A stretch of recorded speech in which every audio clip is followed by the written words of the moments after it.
The trading station called Nexus 7 floated in the darkness between stars.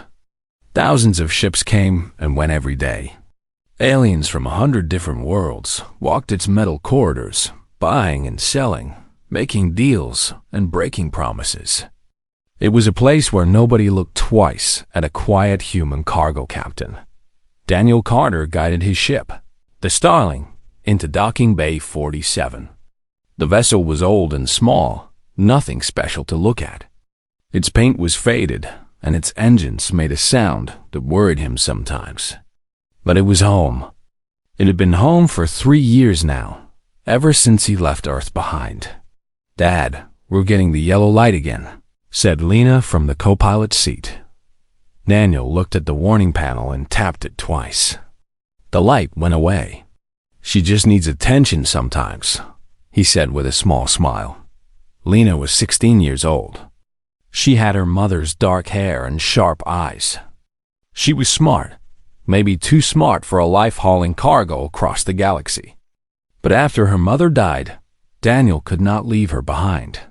He could not let her out of his sight. She was everything he had left. "The Valorians are paying double for medical supplies," Lena said, reading from her tablet. "We should talk to them first." "Good thinking." They finished the docking procedure and walked together into the station. The air smelled like metal and strange food. Aliens of all shapes and sizes moved around them. Some were tall and thin with blue skin. Others were short and covered in fur. A few looked like walking insects, clicking as they talked. Most of them ignored Daniel completely. He was just another human. Humans were new to the galaxy, still considered primitive by many species. They had no great fleets, no powerful weapons, no empire. They were tolerated, sometimes pitied, often dismissed. Daniel preferred it that way. He did not want attention. He wanted only to work to provide for Lena and to live in peace. They found the Valorian traders in the commerce section. Ambassador Sylvine was there, a graceful alien with silver skin and large dark eyes. She was known for being fair and kind to humans. Daniel liked dealing with her. "Captain Carter," she said warmly. "And young Lena, it is good to see you both." "Ambassador," Daniel nodded. "We have the medical supplies you requested." They discussed prices while Lena handled the data transfers. It was a good deal, enough credits to keep them flying for another few months. Daniel felt something close to happiness. These simple moments with his daughter, doing honest work, living a quiet life. It was all he wanted. But across the trading floor, other eyes were watching. The Kovani were a warrior species from the outer rim. They were large and powerful, with gray skin and sharp teeth. Their empire was built on conquest and slavery. They took what they wanted and killed anyone who tried to stop them. The Galactic Council had banned slavery, but the Kovani did not care. They operated in the lawless spaces between systems, and they feared nothing. Commander Vrexton stood with 3 of his soldiers, observing the crowd. He was looking for cargo worth stealing and slaves worth taking. Human slaves were valuable. They were adaptable, could survive in many environments, and their spirits could be broken with enough pain. "That one," said one of his soldiers, pointing at Lena. "Young and healthy. She would bring a high price." Vrexton looked at the human girl. Then he looked at her father. A thin, tired-looking man with gray in his hair. Nothing threatening about him at all. "The father?" Vrexton asked. "Cargo hauler. Former military, according to station records, but that was long ago. He is nothing now." Vrexton smiled, showing his teeth. "Then we take the girl. Kill the father if he causes trouble." Daniel felt something wrong before he saw it. An old instinct, buried deep but not forgotten. The hair on the back of his neck stood up. He looked around the trading floor and noticed the Corvani watching them. He had seen Corvani before. He knew what they were. Slavers. Monsters. "Lena," he said quietly, "stay close to me." She looked up from her tablet. What's wrong? Maybe nothing. Just stay close.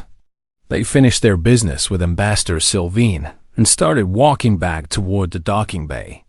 Daniel moved quickly, but tried not to show fear. Fear attracted predators. He had learned that lesson long ago, in a life he had tried to forget. His hand brushed against the old scars on his palm. Burn marks from plasma fire.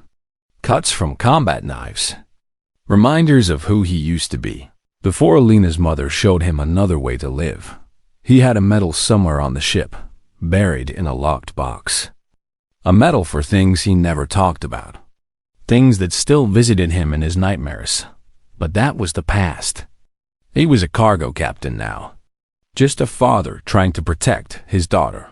They reached the corridor leading to Bay 47. It was quieter here, away from the crowds. The lights flickered overhead.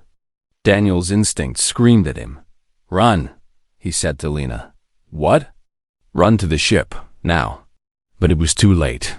The Corvani stepped out from the shadows ahead of them. Two more appeared behind them, blocking any escape. Commander Rexton walked forward, his soldiers raising their weapons. "Human," Rexton said. "You have something I want." Daniel pushed Lena behind him. His heart was pounding, but his hands were steady. Old training taking over despite the years. "Take my cargo," Daniel said. "Take my ship. Take everything I have. Just leave my daughter alone." Rexton laughed. It was a cold, cruel sound. "Your cargo means nothing to me. Your ship is garbage. But the girl will bring me wealth. Stand aside, and I will let you live." "Please," Daniel said, and his voice broke. "She is all I have. I am begging you."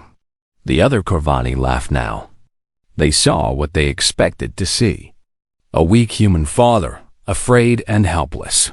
Pathetic. "Your begging means nothing," Rexton said. "Take the girl. If he moves, kill him." The soldiers rushed forward. Daniel fought, but there were too many. Something hit the side of his head, and the world went white. He heard Lena screaming, calling for him. He tried to reach for her, but his body would not obey. The last thing he saw was his daughter being dragged away, tears streaming down her face, crying out for the father who could not save her. Then darkness took him. Daniel woke up on the cold metal floor. Blood covered the side of his face. His head was pounding with pain, but that was not what made him scream. Lena was gone.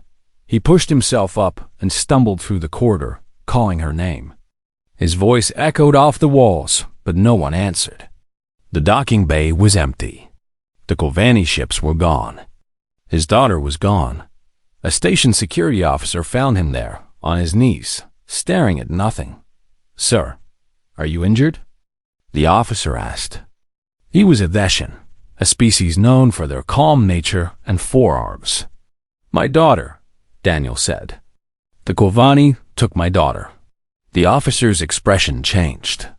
Something like pity crossed his alien face. "I am sorry, human. There is nothing we can do. The Corvani have agreements with certain council members. We cannot pursue them. She is 16 years old. I understand your pain, but the political situation is complex. Perhaps you could file a formal complaint with the Galactic Council. In a few months, they might review your case." Daniel stared at the officer. Months. They wanted him to wait months while his daughter suffered in some slave pit. While monsters did terrible things to her. While she waited for a father who would never come. Something changed inside him in that moment. Something that had been sleeping for many years woke up. The grief and fear did not disappear, but something else rose up alongside them. Something cold and dark and very, very dangerous. "Thank you for your help," Daniel said quietly. He walked back to his ship. Each step was steady now. His hands had stopped shaking. The pain in his head faded into the background. He had a purpose. He had a mission. Ambassador Sylvine found him at his docking bay. She had heard what happened and came to offer her sympathy. But what she saw stopped her at the doorway of his ship. Daniel was not crying. He was not panicking. He was working. He had opened a storage container that was hidden beneath the floor of his cargo hold. Inside were things that did not belong to a simple cargo captain. Military-grade weapons, combat armor, electronic devices she did not recognize, and a uniform, black and unmarked, with a single medal attached to it. "Captain Carter," she said softly, "what is all this?" Daniel looked up at her. His eyes were different now. The gentle, tired man she had known was gone. Someone else was looking at her through those eyes. Someone who made her feel afraid. "I was not always a cargo captain," he said. "The station records said you were military. Long ago, the records say what I wanted them to say." He picked up a rifle and checked its power cell with practiced hands. "I was part of a special unit. We did things that do not exist in any official record. We went to places that did not appear on any map. We solved problems that could not be solved any other way." Sylvain watched him prepare. Every movement was efficient and precise. This was not a desperate father grabbing weapons blindly. This was a professional preparing for war. "Why did you stop?" she asked. Daniel paused. For a moment, the coldness in his eyes flickered, and she saw the grief beneath. "I met my wife. She showed me that I could be more than a weapon, that I could be a husband, a father, a good man." He loaded the rifle and set it aside. "She died 3 years ago. Cancer. I promised her I would raise Lena with kindness, that I would never go back to what I was. And now? Now they have taken my daughter." He put on the armor, piece by piece. It fit him perfectly, like it had been waiting for this moment. "I tried to be peaceful. I begged them to leave her alone. They laughed at me. They saw a weak human, and they laughed." He turned to face the ambassador. The transformation was complete. He no longer looked like a cargo captain. He looked like death itself. "I need to know where the Corvani take their slaves," he said. "Captain, their fleet has dozens of ships, hundreds of soldiers. You are one man. Where do they take their slaves?" Sylvain hesitated. Everything she knew told her this was madness. One human against an entire slaver fleet? It was suicide. But something in his voice, something in his eyes, made her believe, made her hope. "They have a base in the Hollow Nebula," she said. 3 days from here at standard speed. But Captain, please understand. No one has ever attacked the Corvani fleet and survived. No one." Daniel walked to the communications panel. He entered a long series of codes, encrypted frequencies that had not been used in years. Then he recorded a message. Just a few words. "This is Ghost. I am active. Sending coordinates." He transmitted the message into deep space and turned off the panel. Sylvain did not understand what she had just witnessed, but she felt the importance of it. "Ghost?" she asked. "My old call sign. Some people owe me favors. They will not fight with me, but they will give me information. Ship positions, patrol schedules, weaknesses." He walked toward the cockpit. "Ambassador, I need you to do something for me." "What?" "Watch. Remember what happens. And when it is over, tell the galaxy the truth. Tell them what happens when you take a human's child. Tell them what a father's love can do." Sylvain nodded slowly. "I will. But Captain, if you die out there, your daughter will have no one." Daniel stopped at the cockpit door. He did not turn around, but she saw his shoulders tighten. "Then I will not die," he said. "Not until she is safe. Not until every one of them has paid for what they did." He sat down in the pilot's seat and began the launch sequence. The engines of the Starling roared to life, stronger and louder than they should have been. Sylvain realized the old ship had been modified. hiding its true capabilities, just like its captain had hidden his dot as the ship lifted off and turned toward the stars. Ambassador Sylvine stood in the docking bay and watched it go. She had lived for 200 years. She had seen wars and empires rise and fall. But she had never seen anything like the look in that human's eyes. The Corvani thought they had taken a child from a weak and helpless man. They had made the worst mistake of their lives. The Corvani patrol ship drifted through the darkness at the edge of the Hollow Nebula. It was a small vessel carrying only 12 soldiers. Their job was to watch for threats and report back to the main fleet. They never saw the threat coming. Daniel's ship appeared out of nowhere. Using old military stealth technology that most people thought was just a rumor. By the time their sensors detected him, he had already disabled their engines with a precise shot. By the time they reached for their weapons, he was already cutting through their airlock. He moved through the ship like a shadow. The Corvani were warriors, trained from birth to fight and kill. But they had never faced anything like this. Daniel did not fight like they expected. He did not charge at them or challenge them to combat. He appeared behind them, struck without warning, and vanished before they could respond. In less than 10 minutes, all 12 soldiers were dead. Daniel stood in the control room, covered in blood that was not his own.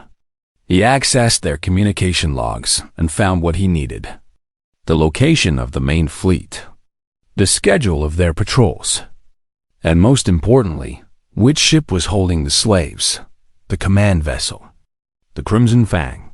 That was where they had taken Lena. Daniel left the patrol ship drifting and moved on to the next target. Back on the Crimson Fang, Commander Vrex then was enjoying his victory. The slave pens were full. The human girl was valuable, and he had already received offers from buyers across the sector. Life was good. Then the first report came in. "Commander, we have lost contact with Patrol 7. Vrex then barely looked up from his meal. Probably a communication error. Send someone to check on them. An hour later, another report. "Commander, Patrol 7 is not responding. Neither is Patrol 9. We sent a scout ship. They found Patrol 7 drifting with no power. All crew dead." Now Vrex then paid attention. "Dead? How?" "We do not know, Commander. Their wounds are strange. Like they were killed by something very fast. Very skilled. A rival fleet? The Thornax, perhaps? No enemy ships on sensors, Commander. And there is more. The scout ship we sent has also gone silent." Vrex then stood up from his table. A cold feeling was growing in his stomach. This did not make sense. The Corvani were the hunters, not the hunted. Who would dare to attack them? Deep in the slave pens of the Crimson Fang, Lena Carter sat in a corner, hugging her knees. The cell was crowded with aliens from many different species. All of them had given up hope. They had seen others taken away and never return. They knew what awaited them, but Lena did not cry. She did not beg. She waited. "Your fear will not save you, child," said an old alien beside her. He was a Theshan, with wrinkled blue skin and tired eyes. "It is better to accept your fate. Fighting only makes it worse." "My father is coming," Lena said. The alien looked at her with pity. Mahir said the same thing. "No one comes. No one can. You do not know my father." The old alien shook his head sadly. He had seen this before. The denial. The false hope. It would break eventually, like it always did. But Lena had seen something the alien had not. She had seen her father open that hidden container. She had seen the weapons, the armor, the metals. She had always known there were things her father did not talk about. Secrets in his past. Sometimes she heard him screaming in his sleep, fighting enemies that were not there. She had never asked about it. She had respected his silence. But now she understood. Her gentle, quiet father was something more. something dangerous. And whoever had taken her was going to learn that lesson soon. The attacks continued through the next day and night. Ship after ship went silent. Rexton sent search parties, but they found only bodies. Dozens of Kavani warriors, killed with terrible precision. Some had their throats cut. Others had been shot through the head. A few looked like they had died fighting something they could not even see. Fear began to spread through the fleet. The soldiers whispered to each other. What was hunting them? Was it a ghost? A demon? Some terrible creature from the void between stars? Enough! Rex then shouted at his officers. It is just one human. One pathetic human. Commander, no human could do this. It is impossible. Then find out what it really is and kill it. I will not have my fleet terrorized by a shadow. But deep down, Rexton was beginning to understand. He remembered the station. The cargo captain he had dismissed without a second thought. The father who had begged for his daughter and been laughed at. He pulled up the man's file again. Daniel Carter. Former military. The details were hidden, classified, beyond his ability to access. But now those hidden details did not seem unimportant anymore. What had he awakened? The answer came that night, when Daniel finally reached the inner ring of the fleet. He had destroyed 9 ships. He had killed over 100 Kovani. And he was not even close to finished. He looked through the viewport of his ship at the Crimson Fang in the distance. The command vessel. The heart of the slaver fleet. Somewhere on that ship, his daughter was waiting. Daniel had not slept in 2 days. He had not eaten. He had pushed his body beyond normal limits, running on nothing but rage and love. But he felt no exhaustion. He felt nothing except the burning need to hold his daughter again. He opened a communication channel, a direct line to the Crimson Fang. He wanted Rexton to hear his voice. He wanted the commander to understand what was coming. You took my daughter, Daniel said into the microphone. His voice was calm and steady. You laughed when I begged for her life. You called me weak. You called me pathetic. Now your fleet burns around you, and I am coming for what is mine. Release her unharmed, and some of you may live. Refuse, and I will kill every single one of you. There was silence on the other end. Then Rexton's voice, trying to sound confident but failing. You are one man. You cannot defeat my entire fleet. Daniel smiled. It was not a kind smile. I do not need to defeat your fleet. I just need to reach you. And I promise you, Commander, nothing in this universe will stop me from doing that. You should not have touched my daughter. He ended the transmission and began his approach to the command ship. The final battle was about to begin. The alarms on the Crimson Fang screamed into the darkness. Emergency lights flashed red through every corridor. Soldiers ran to their positions, weapons ready, fear in their eyes. He was here.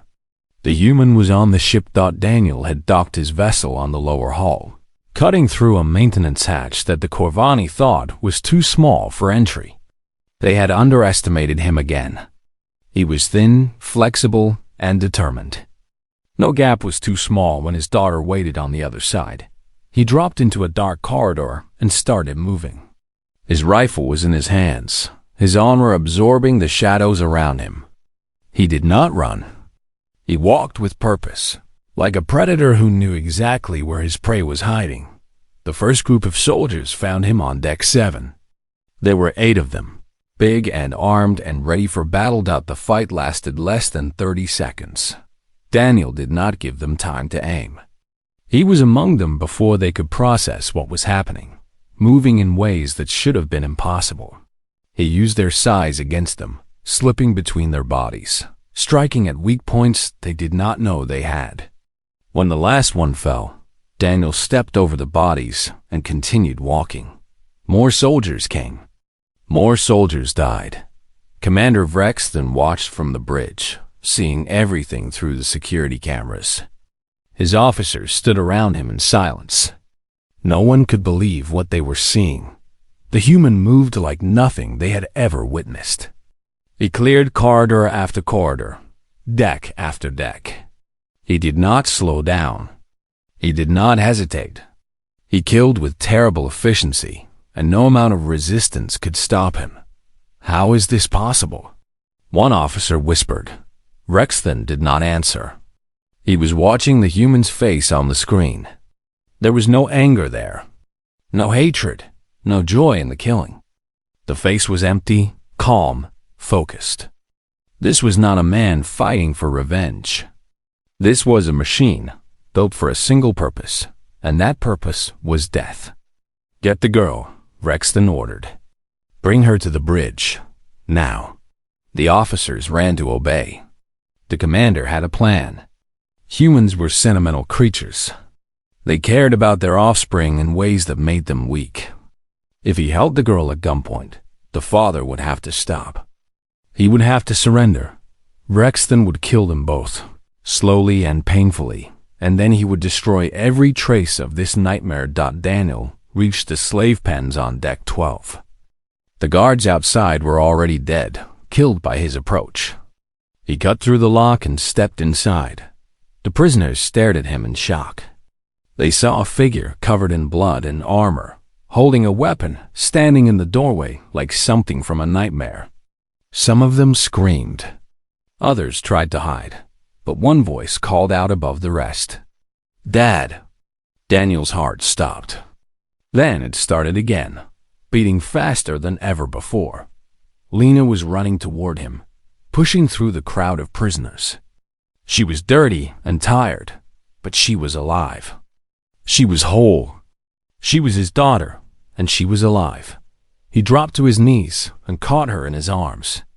For a moment, just one moment, he let himself feel something other than rage. He held her tight and felt tears running down his face. "I came for you," he whispered. "I will always come for you. I knew you would." Lena was crying too, gripping his armor with both hands. "I told them. They did not believe me, but I knew." Daniel pulled back and looked at her face. He wiped the tears from her cheeks with his bloody hands. "Are you hurt? Did they harm you?" "No, they were going to sell me. They did not want to damage the merchandise." Her voice was bitter, but she was holding herself together. She was strong, like her mother. "I need you to listen to me," Daniel said. "I have not finished yet. The commander is still alive. I need to end this. I need you to take the other prisoners to the escape pods on deck 14. Can you do that?" Lena looked at him. She saw what he had become. The blood on his armor. The bodies in the corridor behind him. The cold emptiness in his eyes. This was not the father who made her breakfast and told her stories about her mother. This was something else. Something terrifying. But he was still her father. And he had come for her, just like he promised. "I can do it," she said. "Good." He stood up and turned to the prisoners. "All of you, follow my daughter. She will lead you to safety. Move fast and do not stop for anything." The prisoners hesitated. They were still afraid. The old Dacian who had spoken to Lena earlier stepped forward. "You came for her," he said, looking at Daniel with wonder. "You really came. I would have burned the galaxy to find her," Daniel said. "Now go. I have work to finish." He started walking toward the bridge. Behind him, Lena led the prisoners in the other direction. She looked back once, watching her father disappear around a corner. "Please come back," she whispered. Daniel climbed through the ship like a demon rising from the depths. Nothing could stop him now. Every soldier who stood in his way fell. Every door that blocked his path was destroyed. The crew of the Crimson Fang had never known fear like this. They were warriors, conquerors, killers. But now they understood what it meant to be hunted by something that could not be stopped. He reached the bridge doors and paused. He could hear voices inside. Rexton giving orders. Officers panicking. And something else. A quiet beeping sound. They had rigged the bridge with explosives. A trap. Daniel smiled grimly. Did they really think that would stop him? He pulled out a small device from his belt. A signal jammer. He activated it and heard the panic inside the bridge increase as their detonators stopped working. Then he kicked down the door and walked in. Rexton stood at the far end of the bridge, surrounded by his remaining officers. Behind him, the vast viewport showed the nebula swirling with purple and gold light. It would have been beautiful in any other moment. Stay back. Rexton shouted. I will destroy this ship. I will kill everyone on board. Your bombs do not work anymore, Daniel said. He walked forward slowly, rifle raised. And everyone I care about is already heading to the escape pods. So please, tell me more about your threats. The commander's face twisted with rage and fear. He had no more cards to play. No more tricks. He was facing the human alone, and for the first time in his life, he understood what true helplessness felt like. What are you? Rexton whispered. Daniel stopped a few meters away. I am a father, and you took my daughter. I will give you anything. Wealth, power, a fleet of your own. Just spare my life. Daniel lowered his rifle. For a moment, hope flickered in Rexton's eyes. Maybe the human would show mercy. Maybe he would be satisfied with victory. Then Daniel drew a knife from his belt. A long curved blade that gleamed in the emergency lights. You laughed when I begged for my daughter's life, Daniel said quietly. Now you are begging for yours. Do you understand now? Do you see how it feels? Rex then saw no mercy in those human eyes. Only justice. Please, the commander whispered. That is what she said, Daniel replied. That is what my daughter said when you took her. You did not listen. He raised the knife. Neither will I. The Galactic Council chamber was silent. Thousands of representatives from hundreds of species sat in their seats, staring at the holographic images floating before them. Images of burning ships. Images of bodies. Images of a single human walking through a fleet like death itself. Ambassador Sylvine stood at the speaker's platform, her silver skin reflecting the blue lights of the chamber. She had spent 3 weeks gathering evidence. Survivor testimonies. Security recordings. Communication logs. Everything she needed to tell the story of what happened in the Hollow Nebula. Honored representatives, she began. I am here to present a formal report on the destruction of the Corvani slaver fleet. 23 ships. Over 800 personnel. All destroyed by a single individual. Murmurs rippled through the chamber. Disbelief. Shock. Some delegates even laughed, certain this was some kind of joke. A single individual? Called out a Corvani representative. The species still had political power, even after losing their fleet. Impossible. Our warriors are the finest in the galaxy. No single being could defeat them, and yet one did. Sylvine gestured, and new images appeared. Daniel Carter's face filled the holographic display. This is the individual. A human named Daniel Carter, former cargo captain. Before that, a soldier in a classified human military unit. More murmurs. The humans in the chamber sat a little straighter. They had heard rumors about what happened, but this was the first official confirmation. The Corvani abducted his daughter from a peaceful trading station. Sylvine continued. Captain Carter asked them to release her. He offered them everything he owned. They refused. They laughed at his weakness. She paused, letting her words sink in. So he stopped asking. The images changed again. Security footage from the Corvani ships, showing Daniel moving through corridors, fighting through soldiers, advancing without stopping. The chamber watched in complete silence. In 72 hours, Captain Carter destroyed an entire slaver fleet. He tracked them across 3 star systems. He disabled their patrol ships. He infiltrated their command vessel. And he killed Commander Vrexthen in personal combat. Sylvain looked around the chamber. He did all of this alone. One human father. For his daughter, the Corvani representative was on his feet. This is an act of war. This human murdered hundreds of our citizens. Your citizens were slavers, Sylvain replied calmly. They were operating in violation of Galactic Council law. They abducted a miner for sale in the slave markets.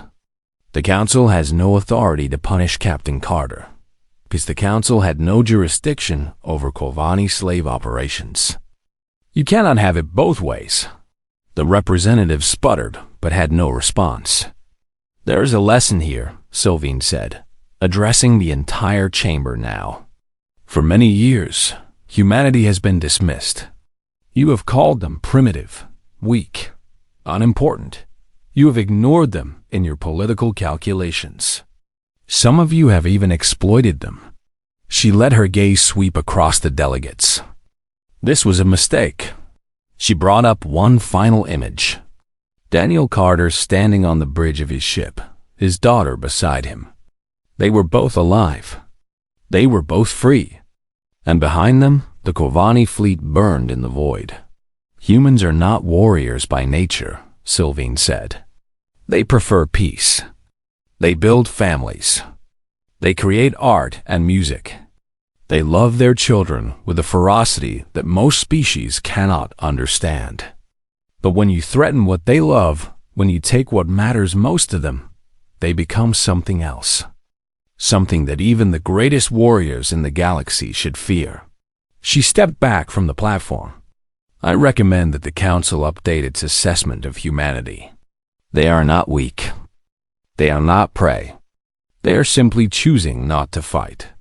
And we should all hope they continue to make that choice.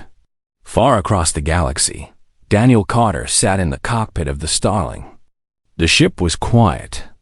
The engines hummed softly as they drifted through empty space, far from any station or system. He had not decided where to go next. He was not sure it mattered that Lena walked in and sat down in the co-pilot seat. She had a cup of hot tea in her hands, steam rising in the cool air. She offered it to her father. "You need to eat something," she said, "and drink. You look terrible." Daniel took the cup. "Thank you." They sat in silence for a while, watching the stars through the viewport. So many stars. So many worlds. An infinite universe full of danger and beauty. "Dad," Lena said finally, "are you okay?" Daniel did not answer immediately. He was thinking about the things he had done. The blood on his hands. The lives he had taken. For years, he had tried to be a different man. A good man. The kind of person his wife would have been proud of. Then they took his daughter, and he became the monster again. "I do not know," he admitted. "I did terrible things, Lena. I killed many people. They were slavers. They would have sold me. They would have hurt me. Yes, but I did not just kill them. I enjoyed it. Part of me enjoyed making them pay for what they did." He looked at his hands. The scars were old, but the blood felt fresh. "I promised your mother I would be better. I promised her I would never go back to what I was." Lena was quiet for a moment. Then she reached out and took her father's hand. "Mom would have understood," she said. "She loved me as much as you do. If someone had taken me, she would have done the same thing." "You think so?" "I know so." Lena squeezed his hand. "You are not a monster, Dad. Monsters hurt innocent people. You only hurt the ones who deserved it. That is different." Daniel looked at his daughter. She was so young, but she understood so much. She had seen the darkness in him, and she was not afraid. She still loved him. She still believed in him. Maybe that was enough. Maybe he could still be the man his wife wanted him to be. Maybe he could still be a good father, despite everything. "What do we do now?" Lena asked. Daniel thought about it. "We find a quiet place." Somewhere peaceful. We start over. Again. Okay. Lena smiled slightly. But maybe somewhere with good food this time? The last station had terrible noodles. Daniel laughed. It was the first time he had laughed in weeks. It felt strange, but it also felt good. I will see what I can find. He started entering coordinates into the navigation system. A small colony on the far edge of settled space. Farmers and fishermen. Good people living simple lives. A place where a father and daughter could heal Dot as the ship turned toward their new destination. Daniel looked at Lena one more time. She was already falling asleep in her chair, exhausted from everything she had been through. He pulled a blanket over her and watched her breathe. He had burned a fleet for her. He had killed hundreds for her. He would have destroyed worlds for her if necessary. And now, for her, he would learn to be gentle again.